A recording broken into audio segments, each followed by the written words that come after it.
Hello বন্ধুরা, আসসালামু আলাইকুম। তোমরা কেমন আছো? আশা করি তোমরা সবাই ভালো আছো। আর আল্লাহর রহমতে আমিও ভালো আছি। তো বন্ধুরা, এই মানে প্রচণ্ড ঠান্ডার সময় বাড়িতে থেকে সব কিছু এখন বসে বসেই আমরা করে নিচ্ছি। অবশ্য ঠান্ডার সময় একটু কাজ করতে পানি দিয়ে যে সমস্ত ধোয়া মাজা এগুলো করতে একটু অসুবিধা হয়। বাকি ঘর গোছানো, ধোয়া মোছা মোছামুছি কাজ করতে এগুলো করতে কিন্তু কোনো অসুবিধে নেই। তো এই সময় ঠান্ডার সময় আমাকে ঘরের যে সমস্ত আলমারি কবাটগুলো আছে তো গুছিয়ে রাখতে খুব ভালো লাগে।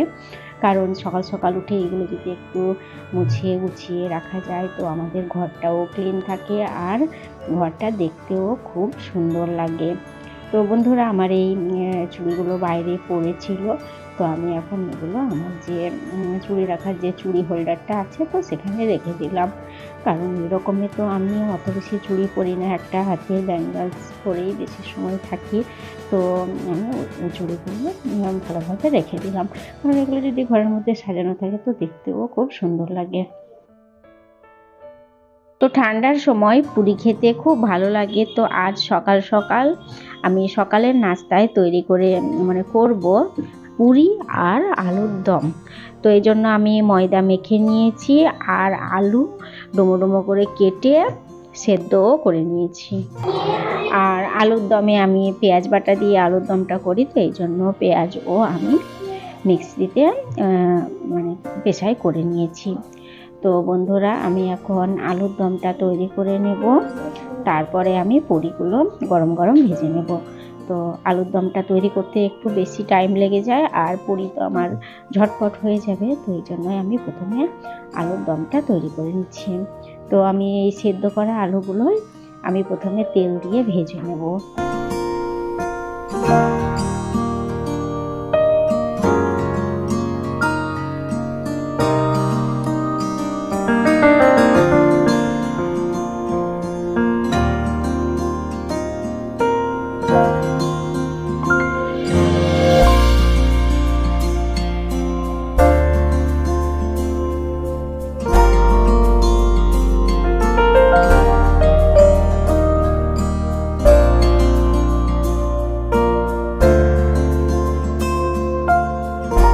তো কড়াইয়ের তেলটা আমার গরম হয়ে গেছে, তো এই জন্য আমি এর মধ্যে দিয়ে দিয়েছি 2টো কাঁচা লঙ্কা আর 5 ফোড়ন।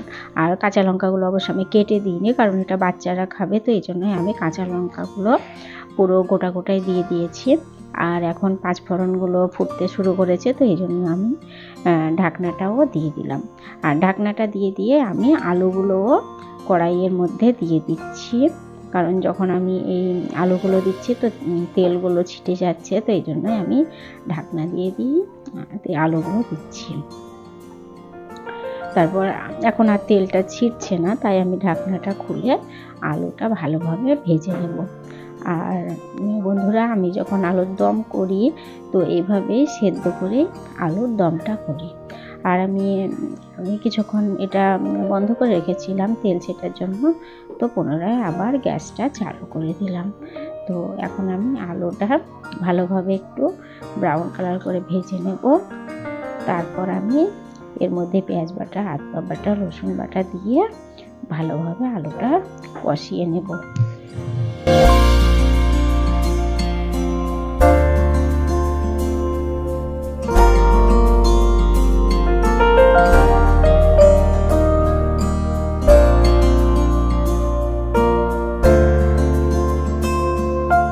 তো বন্ধুরা, আলুটা আমার সুন্দর ভাজা হয়ে গেছে, তো আমি আলুটা আর কড়াই থেকে উঠালাম না, আমি এক সাইডে আলুগুলো রেখে দিলাম আর এক সাইডে আমি পেঁয়াজ আদা রসুন বাটা দিয়ে ভালোভাবে পেঁয়াজ আদা রসুন বাটাটা একটু কষিয়ে নিচ্ছি।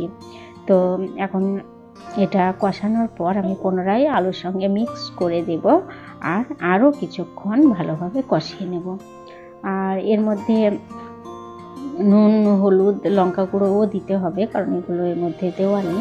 তো এই জন্য আমি যে সমস্ত মশলাগুলো দিতে হয় আলুর দমে, তো সেগুলো সবগুলোই দিয়ে দিচ্ছি।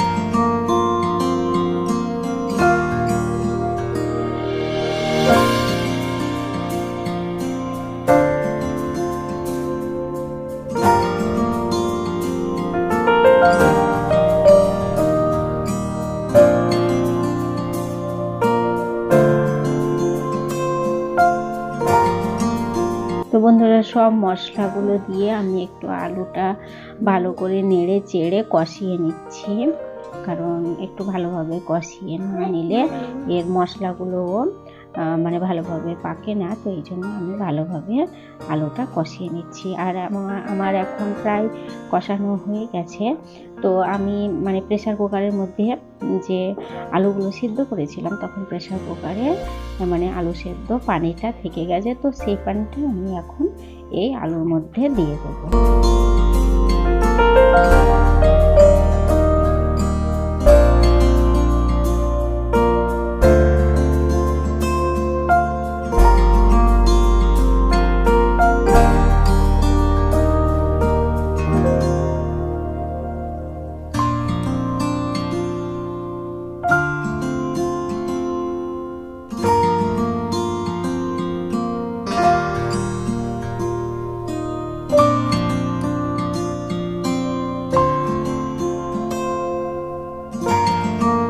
তো আলুর দমে পানিটা দিয়ে আমি ভালোভাবে আরও একটু নেড়ে ছেড়ে দিচ্ছি।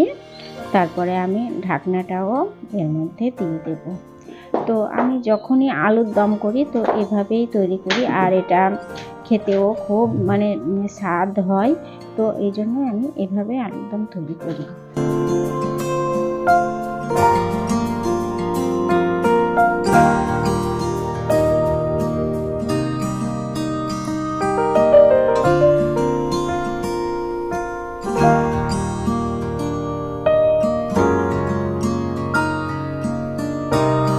তো বন্ধুরা, আলুর দম তো আমার তৈরি করা হয়ে গেল। আমি ঢাকনাটা দিয়ে কিছুক্ষণ আমি ভালোভাবে বয়েল করে নিচ্ছি, অর্থাৎ একটু পানি কম হয়ে গেলে আমি গ্যাস ওভেনটা বন্ধ করে দেব। আর এদিকে আমি পুরিগুলো ভালোভাবে একটু বেলে নিয়ে আমি ছোট ছোট করে কেটে নিচ্ছি। তো এইভাবে করলে একটু গোল গোল সাইজ হয়, তো দেখতেও ভালো লাগে। আর আমার কাছে আমি যদি পুরি যদি এরকমই বেলে করতে যাই তো আমার কাছে খুব একটা ভালো হয় না। তো এই জন্য আমি এভাবে একটা গ্লাস দিয়ে ছোট ছোট করে কেটে নিই। তো পুরিটাও দেখতে খুব সুন্দর লাগে।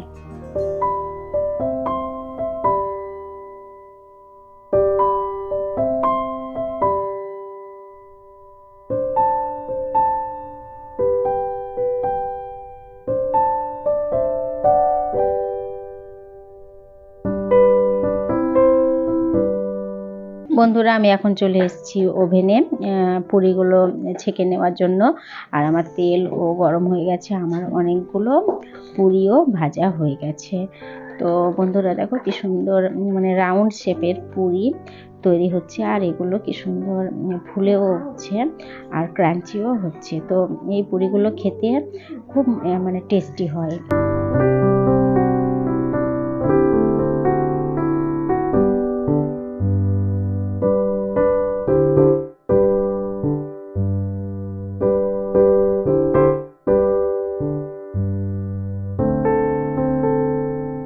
আর ঘরে তৈরি করা এরকম পুরি ও আলুর দম খেতে তো খুবই টেস্টি হয়। আর বাজারের মানে যেগুলো কেনা হয় তো খেতেও মানে অতটা রুচিপূর্ণ হয় না। তো এই জন্য আমি মানে যখনই পুরি খেতে ইচ্ছে করে তো ঘরেই তৈরি করি, আর বাচ্চারা তো খুবই পছন্দ করে। তো অর্থাৎ মানে সব সময় করা হয় না। তো মানে এখন যেহেতু আজকে স্যাটারডে আছে, স্যাটারডে সানডে, তো এরকম ছুটির দিনে আমি পুরি আলুর দম তৈরি করে বাচ্চাদের খাওয়াই। আর আমি তো আগেও বলেছি যে আমি বাইরের কোনো খাবার বাচ্চাদের দিই না, তো এই জন্যই আমি ঘরে তৈরি করে বাচ্চাদের খাওয়াই।